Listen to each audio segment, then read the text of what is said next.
500 years ago, the ocean was not a map, but a monster. In an era where the horizon was a mystery and timber was the only thing between a man and eternity, the great galleon, the Northern Star, met its doom.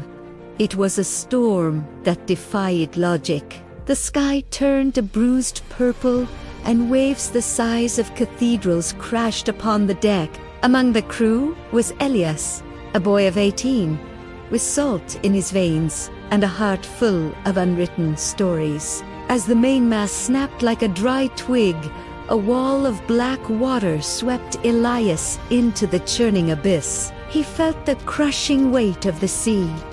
The freezing cold paralyzed his lungs. He sank deeper and deeper, to where the sun is but a distant memory. Just as the last spark of his consciousness was flickering out, a pair of glowing amber eyes appeared in the gloom. A figure, swift and ethereal, darted toward him. It was the good siren, a creature of myth and mercy. With a flick of her powerful tail, she caught the boy before he reached the crushing depths and carried him upward, guided by the bioluminescence of the coral, toward the shores of a lonely island. Elias awoke on a beach of silver sand. The island was a lush, emerald prison, surrounded by an endless expanse of sapphire. Et washalon. To survive, he climbed jagged cliffs for tropical fruits and learned the language of the wind. But Elias never found true peace. Every night, the same dream haunted him. He saw the terrifying wall of water, the sinking ship, and then a girl with hair like liquid rubies flowing behind her like a royal cape in the water. He could never see her face clearly, only the fiery trail of her hair as she dragged him toward the light. He dismissed it as a fever dream, a trick played by a dying brain. Desperate to feel the pulse of the tide again, Elias carved a canoe from the trunk of a fallen tree. He paddled out into the crystal bay to hunt. But the fish were elusive. For hours, he cast his makeshift nets, returning to shore with nothing but an empty stomach. However, as he dragged his canoe onto the sand, a silver flash caught his eye. A large, plump fish lay in the center of his boat. Elias froze. The fish hadn't jumped. It wasn't even thrashing. It was dead, yet so fresh that the sea mist still clung to its scales. Someone had placed it there. He looked at the empty horizon, feeling a strange prickle of electricity on his skin. Weeks pass. Driven by a need to understand the island's secrets, Elias went to the reef to dive for shells. He plunged deep into the silence. Within a crevice of the reef, he saw the pearly shimmer of a giant shell. But as he reached for it, the shadows shifted.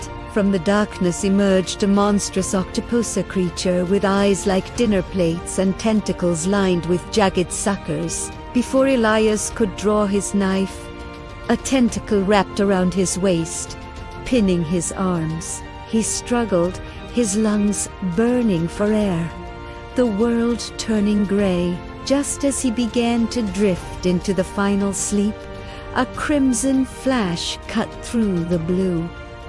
He felt a familiar warmth. The dreams returned instantly.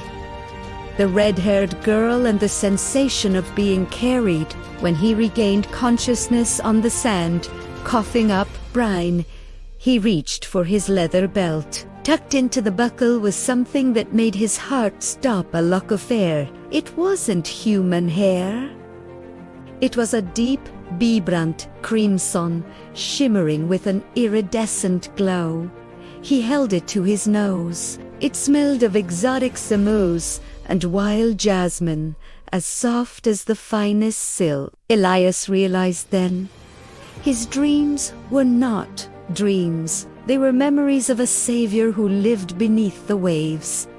Elias became obsessed. He spent every waking hour staring at the water, clutching the red lock of hair like a talisman. He practiced even staying underwater until his chest ached, searching for even a glimpse of that crimson fire. Months passed with no sign. Then, one afternoon, the atmosphere changed.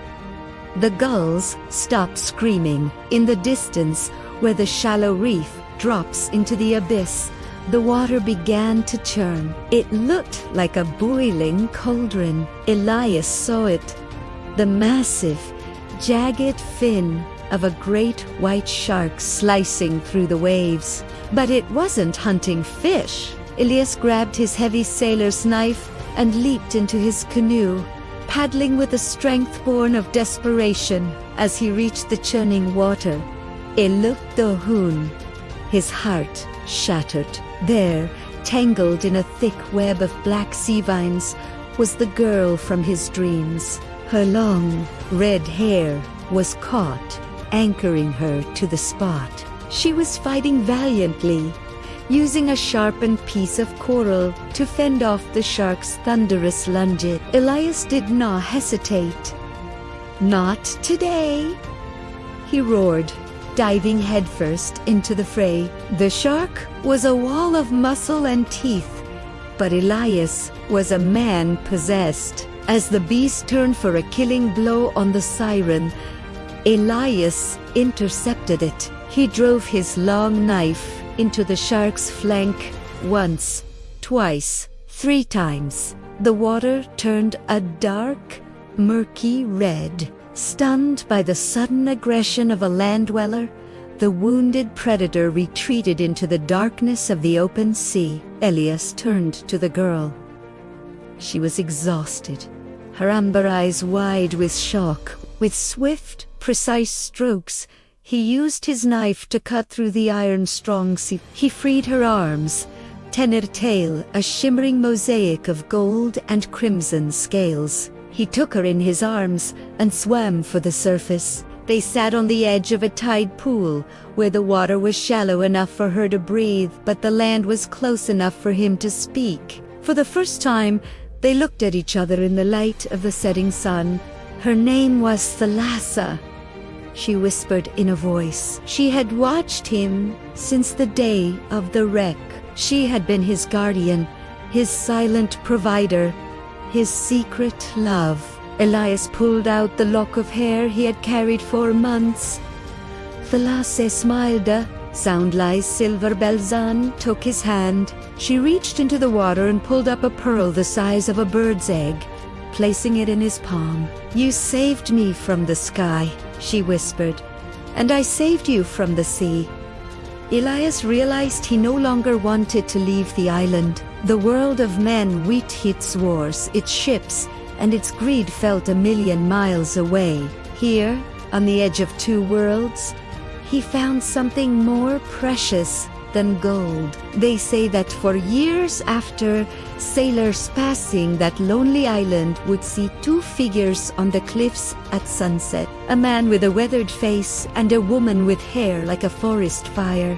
They were the bridge between the earth and the abyss, a sailor who found his soul in the water, and a siren who found her heart on the land. If you like this video, please subscribe and like it, so we can make more videos like this.